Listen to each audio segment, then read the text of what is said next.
உம்முடைய கண்களில் இப்போ எனக்கு கிருபை கிடைத்ததானா என்னை இப்போ நினைக்கணும். அல்லேலூயா.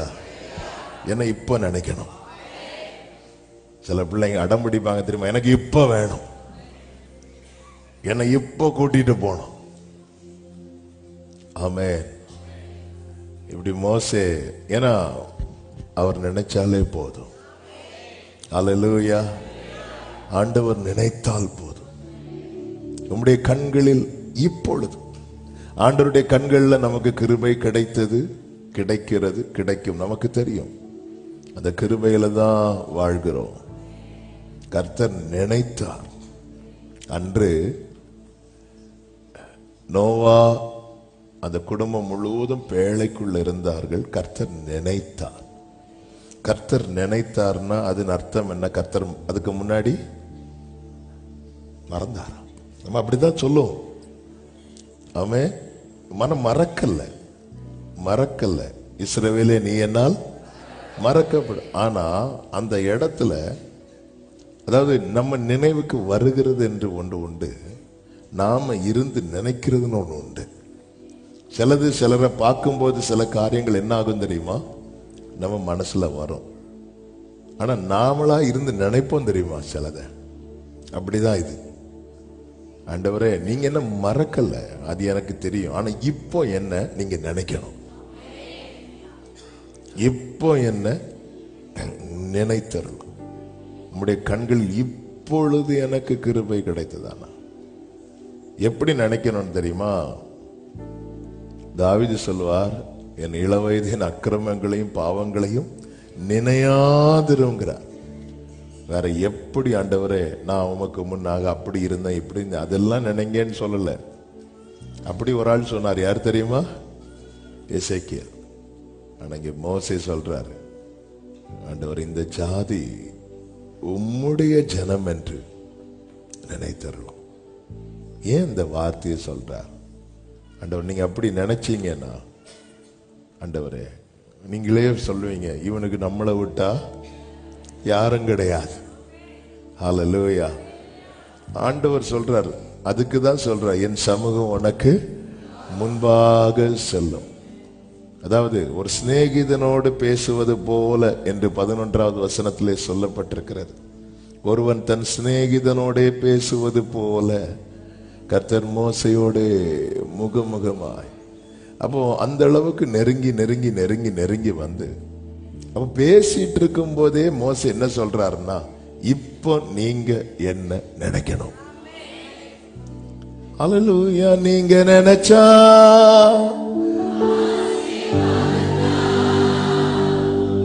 என்ன மறந்தா எங்கே நீங்க ஜீசஸ்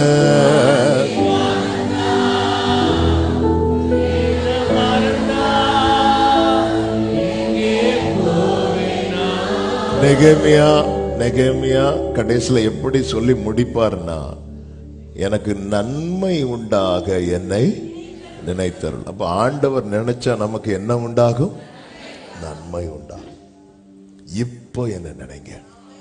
இந்த வார்த்தையை பேசணும்னு வரல, ஆனா இங்க வந்து நிற்கும் போது ஆவியானவர் இப்படி வச்சு ஜோம் பண்ணு அப்படின்னு சொல்லி என் இருதயத்துல பேசி கொண்டிருந்தார். இப்பொழுது இப்போ உங்களுக்கு உங்க கண்ணில் எனக்கு கிருபை கிடைத்தா இப்போ என்ன நினைங்க.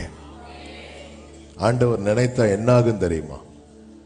8 ஆதியாகமம் 8 அதனுடைய 1-2 வசனங்களிலே சொல்லப்பட்டிருக்கிறது. தேவன் நோவாவையும் அவனுடனே பேழையில் இருந்த சகல காட்டு மிருகங்களையும் சகல நாட்டு மிருகங்களையும் நினைத்தருளினார். ஆமென். இன்னைக்கு நம்ம அந்த அவருடைய ஆலயம் என்கிற பேழைக்குள்ள இருக்கிறோம். ஆண்டவர் நினைத்தருளினார். தேவன் பூமியின் மேல் காற்றை வீச பண்ணினார். அப்பொழுது ஜலம் அமர்ந்தது. எல்லாரும் சொல்லுங்க, அமர்ந்தது. 7 கடைசியில் என்ன சொல்லப்பட்டிருக்கிறது? பிரவாகித்து கொண்டிருந்தது. பிரவாகித்து கொண்டிருக்குன்னா வெள்ளப்பெருக்கு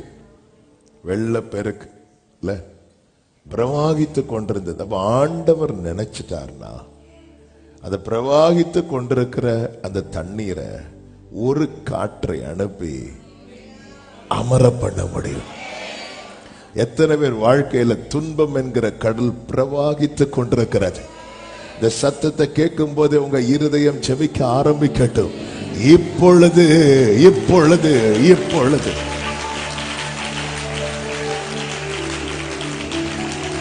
நீங்க நினைச்சா ஆசீர்வாதம் தான் என்ன.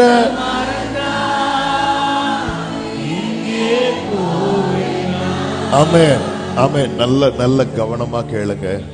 செய்தி வேற இருக்கு, ஆனா இத ஆண்டவர் சொல்ல வச்சிட்டு இருக்கிறதுனால ஏதோ சில உள்ளங்களுக்காக கர்த்தர் பேசுகிறதை உணர்கிறேன். ஆமென்.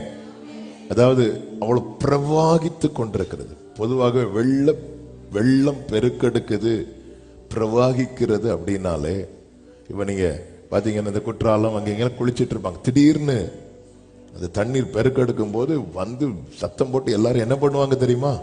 அங்கிருந்து அப்புறப்படுத்துவாங்க. வெள்ளம் பெருக்கெடுக்கும் போது அப்புறப்படுத்துவார்கள். அப்புறப்படுத்தலைன்னா என்ன ஆயிரும்? எல்லாம் ஆயிரும். ஆமென். அப்ப அந்த இடத்துல தேவன் நம்மை, அதாவது வெள்ளம் பெருக்கெடுக்கிறது நம்மை அப்புறப்படுத்துவதற்கு தான். ஆனால் கர்த்தர் நினைத்தருளி ஒரு காற்றை வீச பண்ணினார். அப்பொழுது ஜலம் என்ன செய்தது தெரியுமா? அமர்ந்தது. அல்லேலூயா.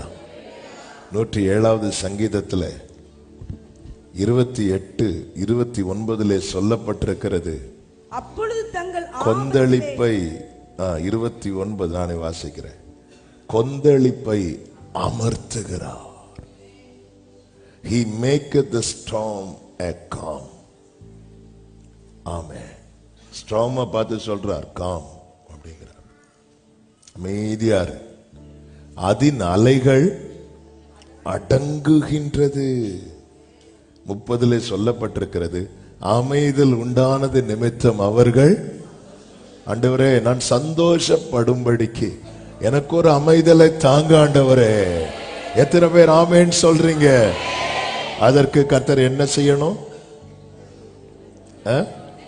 என்னைக்கு? இப்போ, இன்னைக்கு இல்லைங்கள, இப்போ. ஆமென். சிலுவையில் தொங்கின அந்த கள்ளர்களில் ஒருவன் சொன்னான், எப்போ நினைக்க சொன்னான் தெரியுமா? உம்முடைய ராஜ்யத்தில் வரும்போது. ஆனா நம்ம ஆளு மோசே எப்படி சொல்றார் தெரியுமா? ஆமென். இப்போ அதுக்குதான் ஜெபம் பண்ண போறோம். எப்ப ஜெபம் பண்ண போறோம்? இப்போ ஜெபம் பண்ணுவோம். இப்போ நினைப்பார்னா திருப்பி அது மறந்தாருன்ற அர்த்தம் இல்ல. இப்போ இமிடியேட்டா சிலதை கர்த்தர் செய்ய போகிறார்.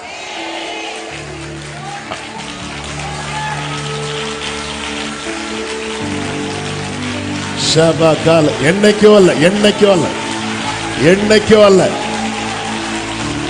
இந்த நவம்பர் 15 இமீடியட்டா ஷலமகதன ரபகடர ஷேரதன லரோ ஷேம்ரதன மமகரா. ஆமென் சொல்லுங்க பார்க்கலாம். ஹல்லேலூயா. ஆமென். அதான் இப்பொழுது கர்த்தருக்கு மகிமை. அந்த ஆதியாகமம் 8:2 எப்படி சொல்லப்பட்டிருக்கிறது? வாசிங்க.